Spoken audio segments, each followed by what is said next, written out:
Hi,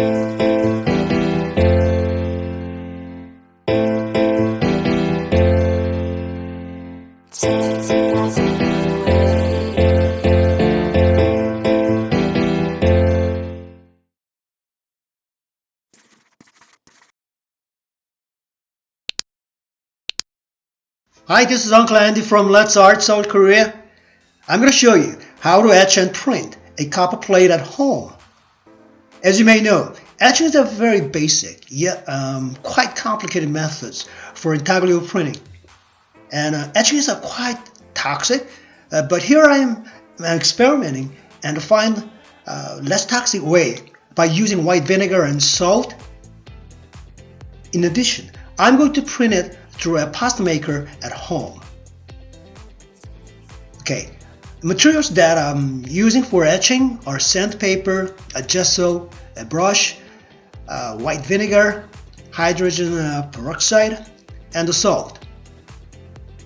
For printing tools and the materials, I'm using phthalo blue aqua etching ink, cheesecloth, cotton swab, and pasta press. That's pretty much it. And of course, you need to wear gloves and a mask just in case. Let's start, okay? So the first step would be sanding the copper surface with a sandpaper and clean it with an alcohol. So now, I'm gonna cover the backside of the plate with a gesso as a ground so it will protect the plate from biting.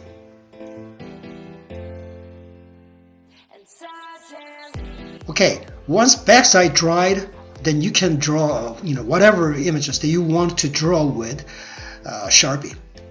And I am gonna use a brush. This gesso seems to work well, for covering and protecting the copper surface from biting. And it is quite useful for creating a brush strokes texture.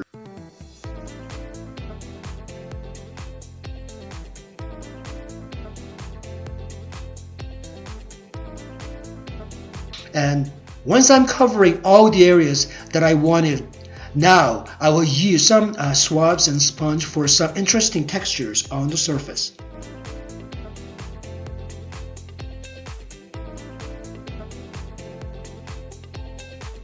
And finally, I'll make some fine lines with a needle to make sure that every images are pretty much clear.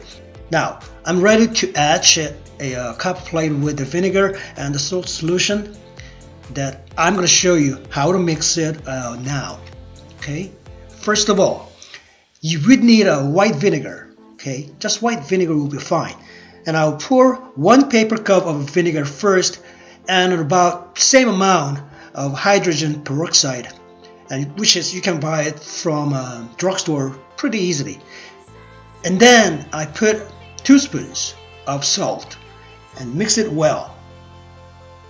So far so good, and it's quite simple, right?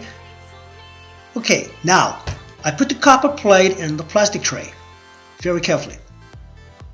And as you can see, bubbles coming out right away, okay? It means the solution is working and biting the surface.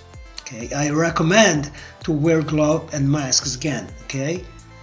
And you don't have to look in all hours, just how it bites. Okay, you can just put it in the side. So in my case, I put it in the tray in the balcony where it ventilates the well with the window open for a couple of hours. And once it starts working well for etching, the color of the solution changes to blue, just like this. It's pretty blue. Occasionally, I took the bubbles off from the surface for better results. Once you're done etching, you're taking the plate out and wash it carefully. And if you're cleaning with warm water, the gesso gets out quite easily. And you can see, you can find the surface etched well, and darker areas are more etched than the lighter areas, obviously. Okay, I'm gonna ink it for printing.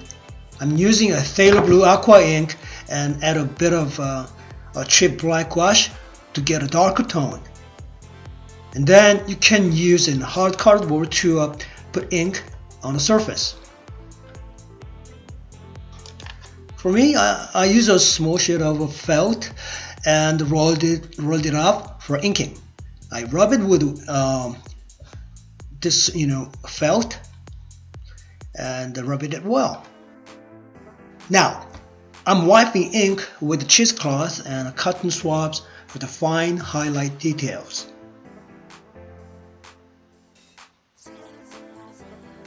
Okay, now blot the wet paper and put the plate on. Okay.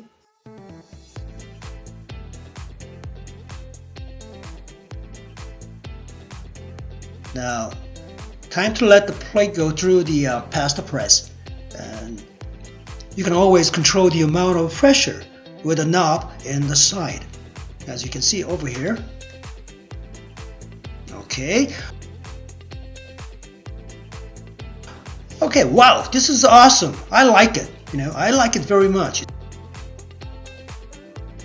That's for all today. Okay, thanks for watching, and if you liked it, please subscribe and set the alarm on. I'll be back soon with more cool experiments. Okay? Until then, bye-bye.